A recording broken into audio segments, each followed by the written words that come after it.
One of the saddest current stories in college football is going to be the downfall of Washington State and Oregon State football. Unfortunately, because of everything going on in the media world, these two programs have gotten completely screwed and they will be left behind. I'm going to try to do a video on Wazoo in the next couple weeks, but Oregon State right now is truly the program that is going to be left behind. Their alma mater coach just left for Michigan State. Fans are coming off an extremely disappointing loss to Oregon. And right now, there is truly a lot of hopelessness going on in Corvallis. While the Beavers aren't the most historic program in the Pac-12, they have been better these last few years and are a team that deserves to be in the Power 5. We don't really know what's going to happen next fall, as they currently don't have a conference. There are all these jokes about the Pac-2, but we all know that isn't actually going to happen. In reality, Oregon State's probably going to be relegated to the Mountain West, and in turn become a second-tier program. It doesn't matter how much success you have in the lower conference, there's something about the Power 5 that elevates you to a new level, and this could honestly really harm Oregon State. It's already hard enough to win there, it's hard to recruit, and at times the fan base is a little bit lukewarm. I mean, can you necessarily blame them? They don't have the biggest budget, they don't bring in the most money, and they're always the little brother to Oregon. Sadly, from an outside point of view, it looks like the Oregon State program is going to be left behind, and in today's video, I want to talk about everything going on, talk about how all this happened, and what the future looks like for Oregon State. I'm also going to bring in my friend from Saturday Shenanigans, as he's a current Oregon State student and fan, and has a little bit more intel on what's going on. But before we get started, if you're a big college football fan, be sure to subscribe to the channel, leave a like if you're going to support today's video, and let me know what player, team, topic, or situation I could cover next. Now let's get started and talk about the program that's going to be left behind, Oregon State. Before we get started, me and Andrew want to interact with you guys more, so be sure to follow us on Instagram, send us your thoughts on Oregon State, who they will hire next, or a video topic either of us could talk about next. Be sure to do that real quick, subscribe to Andrew's channel, and get ready for the video. Now let's get going. If we're being honest, Oregon State doesn't have the richest football history in the world, but they have had their moments. Between 1959 and the year 2000, Oregon State never once won more than 7 games. They had gone through 6 different coaches, but nothing ever seemed to really work. Oregon State fans were always sort of sad and waiting for a guy to come in and really change the game. Luckily, that would end up happening, as in 1997, Mike Riley would take over. The team would go 3-8 before going 5-6 in 1998. After that, Dennis Erickson would take over, and in his first season, he led them to a 7-5 record, and then in year 2, got them to 11-1 record. They finished as high as number 4 in the country, and that was when Jonathan Smith was around. Smith would become extremely important later, but after that, Erickson went 5-6 and then 8-5. Eventually, Mike Riley would end up returning in the year 2003, and from there, he'd lead them to their best stretch in school history, in my opinion. They ended up going to 8 bowls between 2003 and 2014, and only finished with a losing record 4 times. They won 10 games in 2006, won 9 games in 2012, and actually ended up winning 6 of those 8 bowl games. They got as high as number 19 in the country, and while they were by no means competing for national championships, Oregon State was a solid team. They were a threat to make a bowl game, they were well coached, and it looked like things were going to be on the up for them. Except, in 2015, Mike Riley would take the Nebraska job. They would end up scooping up Gary Anderson from Wisconsin, and Anderson would lead them into a deep, dark abyss. They went 2-10 in 2015, 4-8 in 2016, and then 1-11 in 2017. He ended up resigning midway through the season, and actually felt so bad for the program that I believe he actually took less money. The team went 0-9 in the Pac-12 twice, and Oregon State was a dumpster fire. Recruits didn't want to go there, fans didn't care, and they were truly at the bottom. Luckily, in 2018, though, they would find their savior coach. Jonathan Smith was one of the best quarterbacks in school history in the late 90s and early 2000s, in that turn of the century era, and he would turn things around.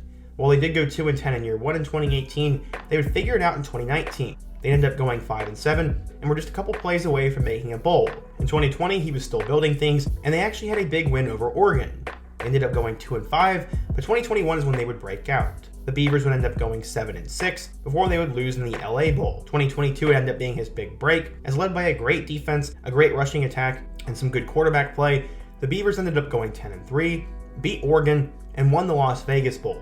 This was a huge deal. Oregon State was a program on the rise, Smith had done wonders in the transfer portal, and they were ready to give him a lifetime contract. They even decided to make improvements to the stadium, got a ton of investments, and they were preseason ranked. In 2023, the Beavers got off to a hot start, but eventually by the end of it, they lost a couple big games, including Washington and Oregon, and many felt a sense of sadness around Corvallis. At the time, the Pac-12 decided to dismantle, and Oregon State was one of the 2 teams left out. Cal and Stanford jumped to the ACC, 4 schools jumped to the Big 12, and then we saw 4 more jump to the Big 10. It was really sad, and Oregon State had nowhere to go. They were now a homeless college football program, and I guess Jonathan Smith saw the writing on the wall. Based on everything I've been reading and have heard about, it sounds like Smith knew he was gone at some point in November, and there were even rumors that things really fell apart in the week leading up to the Oregon game. I can't confirm or deny that, but that seems to be the general vibe around Oregon State right now. Smith decided to leave for Michigan State, and this epitomizes what has happened to them. They're a program that doesn't have a home, right now has no future, and their future is looking bleak. It's really sad because the Beavers were on the up, and I thought they could be a really consistent program, like an Iowa or a Kansas State or something.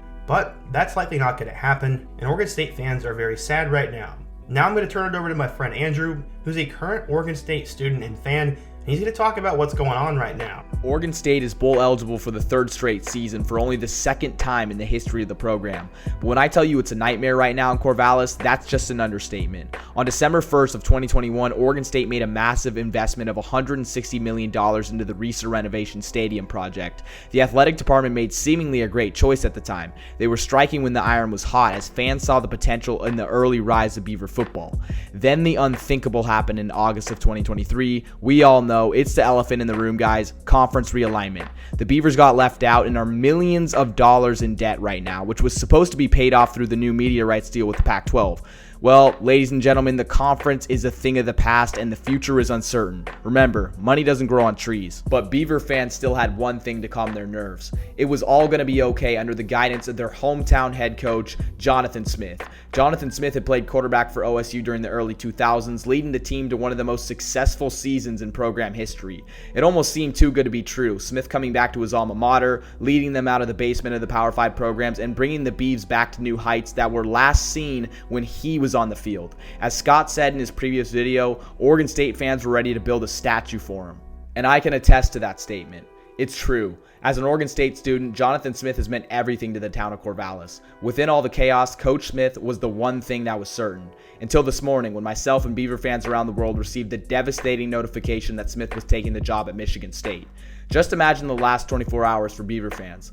Well, I don't even have to imagine it. I'll just tell you guys. I went to Oregon State's final Pac-12 regular season game. That was also the final Civil War matchup in Autzen. And I saw us get trampled 33-7.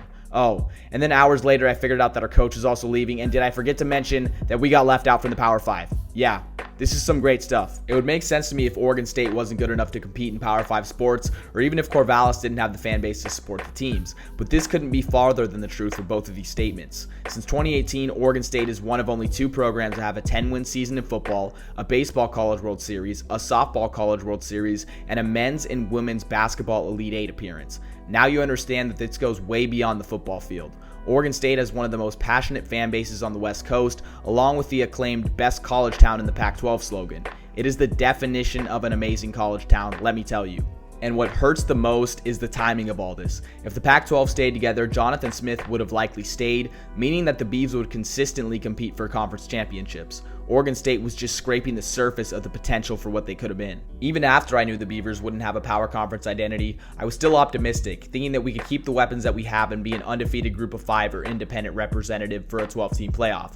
Maybe I was just delusional. But with Jonathan Smith leaving and uncertainty looming, players are most likely going to be running for the portal to find a better spot for their career. Depending on who is hired as a replacement, this is looking like it could go downhill in a hurry and turn from a program on the rise to one on the downfall. I can't hate Jonathan Smith for packing his bag for Michigan State. Logically, it was a better opportunity for him and his family. There's a lot more money and resources to work with at MSU, and it will probably be easier for him to recruit to East Lansing as he'll have the spotlight of being a Big Ten program. He won't be the underdog anymore. But emotionally, it was probably hard for him to leave Corvallis behind. His brain was telling him to go one way, and his heart was telling him to go the other. Coach Smith, I know you're watching because everyone watches and loves Scott Fisher.